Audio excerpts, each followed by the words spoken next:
The ultimatum. The morning started like any other Tuesday across Earth until the sky changed. 7 massive structures materialized above the planet's major population centers, hanging in the atmosphere like dark monuments to impossible physics. Each vessel stretched nearly 5 kilometers in length, their surfaces smooth as polished obsidian and radiating a faint blue luminescence that made them visible even in daylight. Within minutes, every satellite, every radar system, and every telescope on Earth focused on these uninvited guests. Commander Elena Morrison stood in the operations center of the Global Defense Initiative headquarters in Geneva, her dark eyes fixed on the holographic displays surrounding her. At 42 years old, she had spent 2 decades preparing for this exact moment, though a part of her had always hoped it would never come. Her hand instinctively moved to the communication device at her collar, as alarms blared throughout the facility. The vessels did not attack. They did not move. They simply waited, their presence alone enough to send waves of panic rippling across the entire planet. Financial markets crashed within the first hour. Emergency services were overwhelmed with calls. Religious leaders proclaimed everything from the rapture to divine judgment. Political leaders scrambled to coordinate responses while their populations looked to the skies with a mixture of terror and wonder. Then the message came. Every electronic device on Earth simultaneously received the transmission. Television screens, computer monitors, smartphones, even digital billboards in city centers displayed the same image. A being materialized in the center of each display, its form both beautiful and unsettling. It stood nearly 3 meters tall with skin that shimmered like liquid silver. Its eyes were large and completely black, reflecting nothing. When it spoke, the words bypassed translation entirely, arriving directly in the minds of those who heard it. People of Earth, the being began, its mental voice carrying an authority that demanded attention. I am Archon Valara, High Representative of the Galactic Dominion. For 50,000 of your years, we have maintained order across this region of space. We govern 500 civilizations, ensuring peace, prosperity, and progress. Your species has developed technology that brings you within our jurisdiction. We welcome you to join the civilized galaxy. Morrison watched the broadcast from multiple angles, her analytical mind already dissecting every word and gesture. Around her, junior officers whispered nervously, but she remained silent, waiting for what she knew would come next. Archon Valara continued, and now its tone shifted slightly. However, your inclusion requires certain adjustments. You must surrender all military capabilities to Dominion oversight. Your governments will be restructured to align with Dominion principles of efficiency and harmony. Your scientific research will be guided by Dominion advisors. Your communication networks will be integrated into our systems. Your expansion into space will proceed only with our authorization. These are not negotiations. These are requirements for peaceful integration.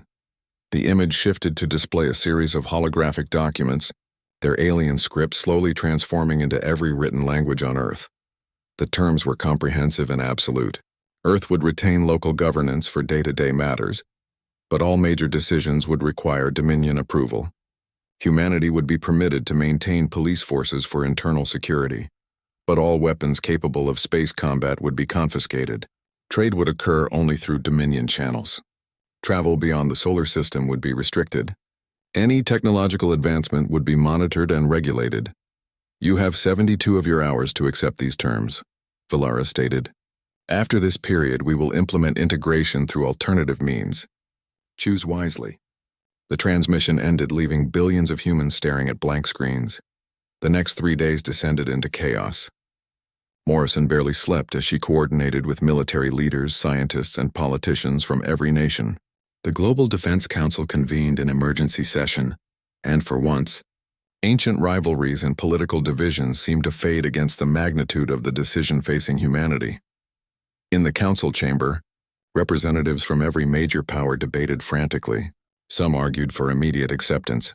The Dominion offered technology beyond human imagination, an end to war and disease and protection from other cosmic threats. Why fight against beings who had governed successfully for 50 millennia?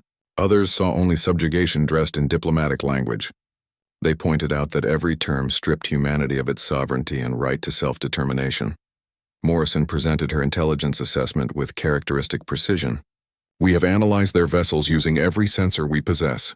Their technology is centuries, possibly millennia, ahead of ours. Their shields alone could withstand our most powerful weapons. A military confrontation would be suicide. She paused, letting the grim reality settle over the room. However, I have concerns about their historical claims. She activated a holographic display showing data her team had compiled. The Dominion claims to govern 500 civilizations peacefully. Yet we have detected references in their own broadcasts to enforcement actions and compliance measures. She highlighted several passages. These are not the terms of partnership. These are the terms of conquest wrapped in bureaucratic language. Dr. James Chen, Earth's leading physicist and Morrison's longtime colleague, stood to present his findings. He was a slight man in his 50s with graying hair and eyes that sparkled with intense curiosity. I have been analyzing the energy signatures from their vessels. Their technology operates on principles we are only beginning to understand. But I have found something interesting. He manipulated the holographic display to show complex mathematical equations. Their shields operate on a frequency modulation system. It cycles through different states to deflect various types of attacks. But there are microsecond gaps during the transitions, theoretically exploitable gaps. The council chamber erupted with questions. Could Earth's weapons exploit these gaps? Did humanity have any chance of resistance? Dr. Chen raised his hands for silence. I am not saying we should fight. I am saying their technology is not magic. It can be understood and potentially countered. But the cost would be enormous. Morrison spent the second day investigating something that troubled her deeply. The Dominion claimed 500 member civilizations, yet Earth's radio telescopes had detected signals from only 312 distinct sources. Where were the others? She assigned her best analysts to search through every fragment of data they had collected from the Dominion's initial transmissions. Late on the second night, one of her analysts found something buried in the metadata of Valara's broadcast. It was a reference file, likely included accidentally, containing historical records. Morrison read through the translated text with growing horror. The records mentioned civilizations that had been integrated through alternative means. 63 separate incidents over the past 50,000 years. But when her team searched for current references to these 63 civilizations, they found nothing. No communications, no representation in Dominion governance, no trace of their continued existence. She brought her findings to an emergency meeting of Earth's top leadership. They erased them, Morrison said quietly, her voice cutting through the shocked silence. Every civilization that resisted was not just defeated. They were eliminated completely, removed from history. The Dominion does not negotiate because they have never needed to. They simply erase problems. The President of the United Americas leaned forward, her face pale. Are you certain? Morrison nodded. I have cross-referenced their historical records with astronomical data. 63 star systems that once showed signs of advanced civilization now show none. Some appear to have been deliberately sterilized. The Dominion's peace is maintained through the threat of extinction. The final day of the deadline arrived. Morrison stood once again in the operations center. But now the mood was different. Humanity had made its decision. It was not unanimous. Millions still believed acceptance was the only rational choice. But the majority had chosen something else. They had chosen to stand. The response was drafted by representatives from every nation, every culture, every faith. It was translated into the Dominion's language and prepared for transmission. Morrison reviewed it one final time before authorizing its release. The words were simple and direct. Archon Valara and the Galactic Dominion, the message began. Humanity has considered your terms. We acknowledge your power and your long history of governance. We understand that you believe your system brings peace and prosperity. However, we must respectfully decline your offer of integration. The message continued with carefully chosen words. We do not reject the idea of joining a galactic community. We reject the surrender of our freedom to choose our own path. You ask us to give up our right to defend ourselves, to govern ourselves, to determine our own future. These are not acceptable terms under any circumstances. We would rather face the consequences of independence than accept the comfort of subjugation. Morrison authorized the transmission, and it broadcast from every radio telescope and communication satellite humanity possessed. Across the planet, billions watched and waited for the response. They did not wait long. The 7 Dominion vessels shifted position, their movements synchronized with disturbing precision. They formed a geometric pattern above Earth's equator, and their blue luminescence intensified. Then Archon Valara appeared once more on every screen. But now its mental voice carried an edge of something that might have been surprise or perhaps anger. "You refuse," it stated, the words resonating with disbelief. "In 50,000 years, only 8 species have initially rejected our terms. All eventually understood their error. You are primitives playing with forces beyond your comprehension. You have spacecraft that can barely reach your neighboring planets. You have weapons that would not scratch our shields. You believe defiance is strength. It is foolishness." Morrison felt her jaw tighten as she listened. Around her, officers prepared for what might come next. Every defense system Earth possessed went to maximum alert. Fighter craft launched from bases across the planet. Naval vessels moved into position. It was theater, really. Everyone knew these preparations were inadequate against Dominion technology. But humanity would not surrender without even the pretense of resistance. "Your alternative means of integration begins now," Valara continued. "You will be given one final demonstration of our authority. Then you will accept our terms. Or you will serve as an example to others who might consider defiance. We have maintained galactic order for longer than your species has existed. We will not be denied by children." The transmission ended and one of the Dominion vessels descended toward the Pacific Ocean. Morrison tracked its movement with growing dread. "What are they targeting?" she demanded. Her tactical officer checked the displays and his face went white. "Commander, they are approaching the location of our largest submarine fleet." Morrison watched in horror as the Dominion vessel stopped just above the ocean's surface. A beam of red energy lanced downward, penetrating hundreds of meters of water in an instant. The ocean began to boil. The submarines below tried to scatter, but they moved too slowly. Within seconds, 15 vessels containing over 2,000 sailors simply ceased to exist, vaporized by technology that treated water and steel as if they were paper. The Dominion vessel rose back to its original position, leaving only steam and debris behind. Valara's voice returned one final time. "That was a demonstration of our capability and our resolve. You have 12 more hours to reconsider your foolish decision. Choose submission or face consequences beyond your imagination." Morrison stood frozen, staring at the displays showing the disaster site. 2,000 people dead in seconds, 2,000 families destroyed. And this was just a demonstration, a warning of what the Dominion could do if humanity continued to resist. Around her, officers wept openly. Others stood in stunned silence. A few screamed for immediate retaliation, though they knew such action would be futile. But Morrison's mind was already racing ahead. She thought about Dr. Chen's discovery of the shield frequency gaps. She thought about the historical records of erased civilizations. She thought about humanity's long history of facing impossible odds and finding ways to survive. They were outmatched in technology and firepower, but they had something the Dominion might not expect. They had nothing left to lose and everything to fight for. She activated her communication link to Dr. Chen. "James," she said quietly, "I need you to gather every physicist, engineer, and weapons designer we have.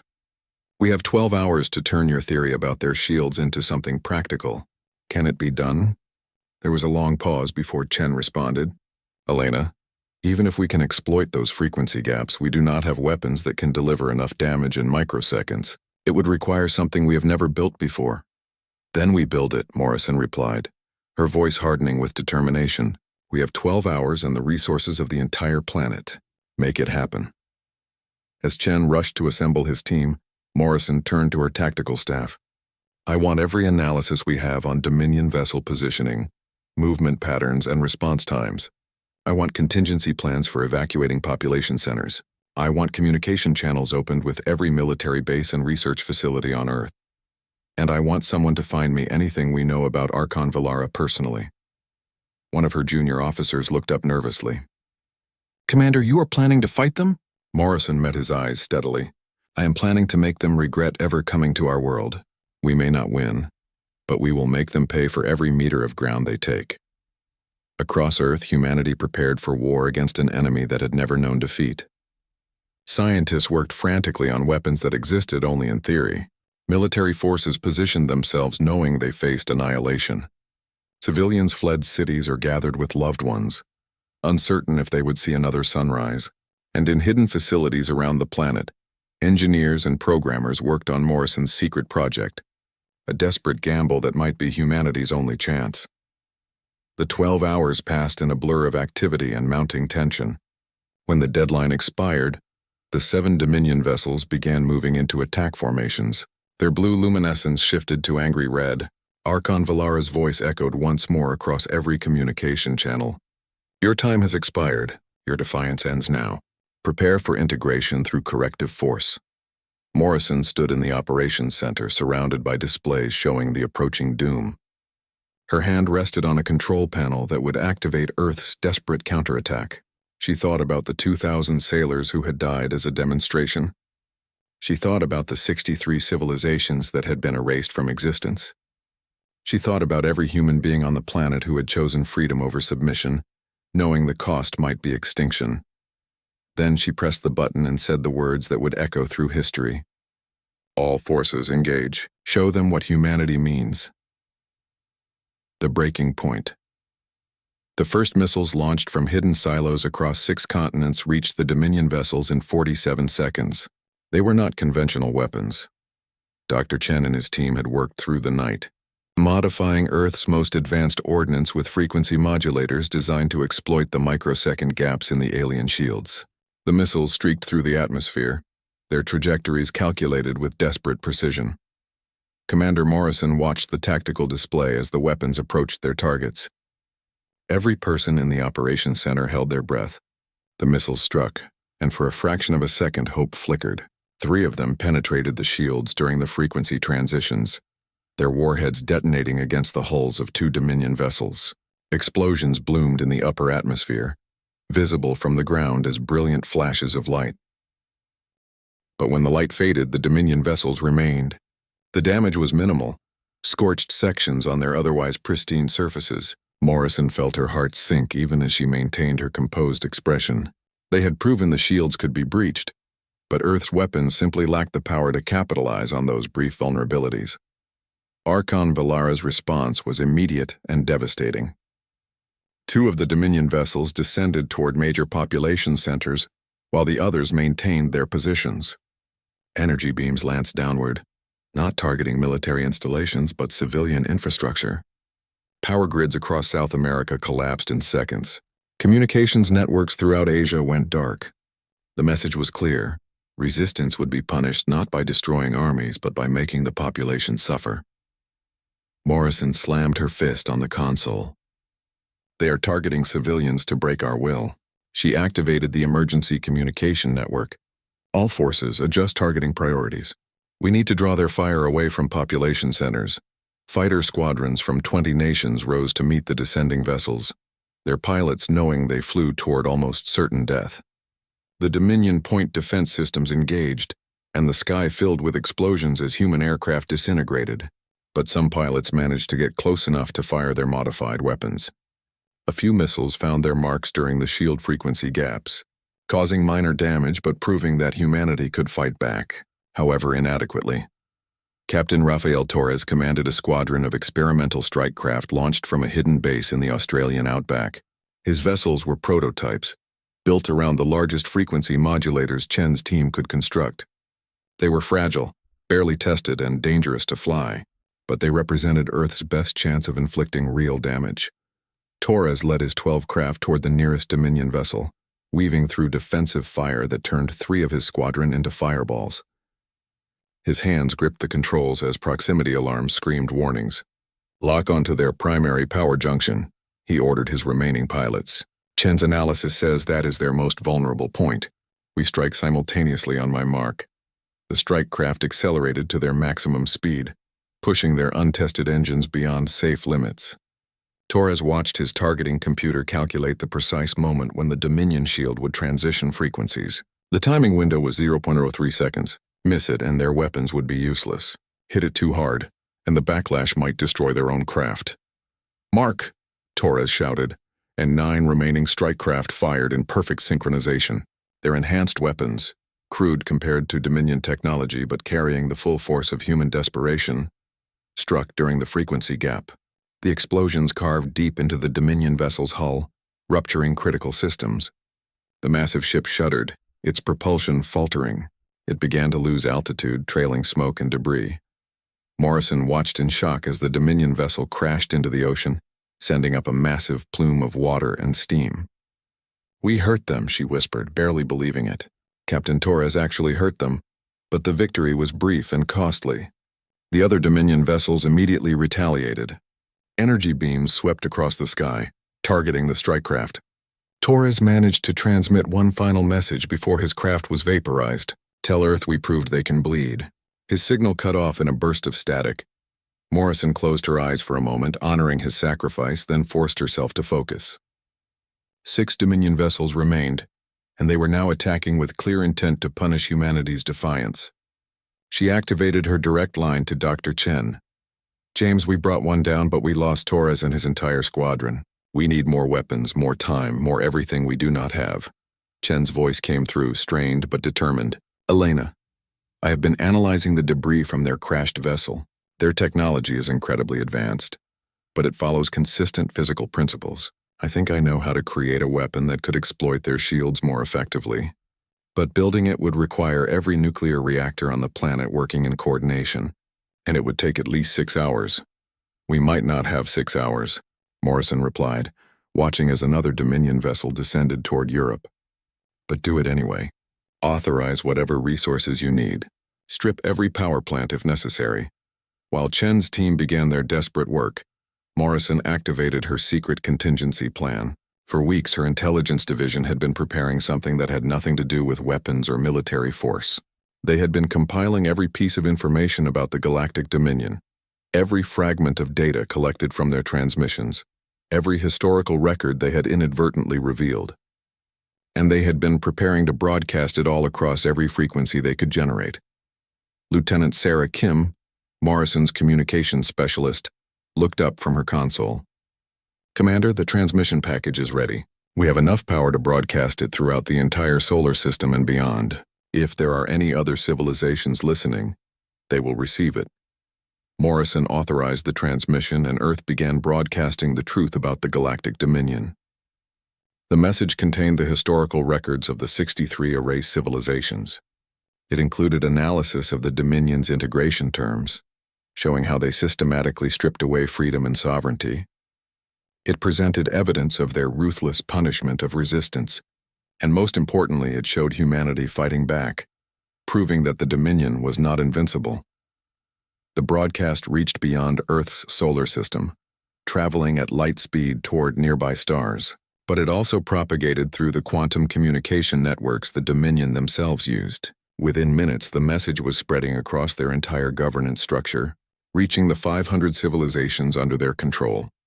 Archon Valara appeared once more, and for the first time Morrison detected genuine anger in its mental voice. "You dare to spread lies about the Dominion? You compound your defiance with propaganda. Your species will serve as the most complete example of corrective action in our history."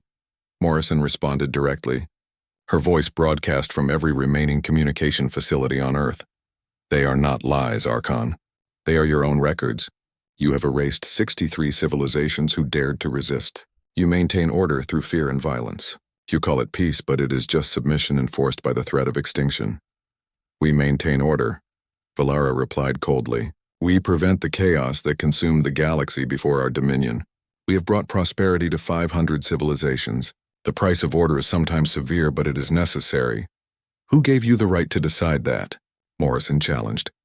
"Who elected you to rule over others? You are not maintaining peace. You are maintaining your own power. And we will not submit to tyrants, no matter how old or how powerful they claim to be." The exchange was broadcast across the planet and throughout the Dominion's networks. For the first time in 50,000 years, someone was publicly challenging the Dominion's authority, questioning the foundations of their rule. And other civilizations were listening. On a world 300 light-years away, a species called the Virendi received Earth's broadcast. They had been integrated into the Dominion 12,000 years ago and had accepted their place in the galactic order. But the broadcast awakened something dormant in their collective memory. They remembered their ancestors' resistance and the price of defiance, and they wondered if humanity's courage might mean their own chains could be broken. Similar reactions occurred across dozens of worlds. The Dominion had maintained control for so long that most civilizations had forgotten what freedom meant. But Earth's defiant stand reminded them. Questions began to circulate. Debates emerged. Ancient resentments surfaced. The carefully maintained order started to crack. Back on Earth, the battle continued. Dr. Chen completed his weapon ahead of schedule, driven by necessity and human ingenuity. It was a massive energy projector that synchronized every nuclear power plant on the planet into a single focused beam. The weapon could only fire once before burning out every reactor involved. But Chen calculated it would deliver enough concentrated energy to overwhelm even Dominion shields. Morrison made the hardest decision of her career. To power the weapon, they would need to shut down electricity to 3 billion people. Hospitals would go dark. Life support systems would fail. Thousands would die from the power loss alone. But if the weapon succeeded, it might save billions. She gave the order, and across the planet, power grids redirected their energy to Chen's projector. Cities went dark. The weapon charged, drawing power from every available source. The Dominion vessels detected the energy buildup and began moving to intercept. But Morrison had positioned the projector in a deep underground facility that had once housed a particle accelerator. They would need time to locate and target it. Captain Maria Espinosa, commanding the last squadron of functional aircraft, led a desperate assault to buy that time. Her pilots flew directly at the Dominion vessels, firing everything they had not to cause damage but to distract. The aliens focused their defensive systems on the incoming aircraft, momentarily diverting their attention from the massive energy signature building beneath the surface. Fire, Morrison commanded, and Chen activated the projector. A beam of pure energy, representing the combined output of hundreds of nuclear reactors, lanced upward through a precisely calculated shaft. It struck the nearest Dominion vessel at the exact moment its shields transitioned frequencies. The impact was catastrophic. The alien vessel's shields overloaded, its hull ruptured, and it exploded in a fireball visible from half the planet. 2 down, Morrison breathed, but the cost was immediately apparent. Power plants across the planet began failing from the overload. The projector itself melted into slag, unusable for any future attacks. And 5 Dominion vessels remained, now fully aware of the threat and moving to prevent any similar weapons from being deployed. But something else was happening. The signals Earth had broadcast throughout Dominion space were having an effect. On 17 different worlds, civilizations began to question their overlords. The Verendi openly challenged their Dominion administrators. The Kelthera, who had been integrated 8,000 years ago, demanded to see the historical records Earth had revealed. Other species, emboldened by humanity's resistance, started to push back against restrictions they had long accepted. Archon Valara found itself facing something unprecedented: widespread civil unrest across multiple systems simultaneously. Dominion resources had to be diverted to suppress these disturbances. Ships that might have been sent to overwhelm Earth were instead deployed to maintain order elsewhere.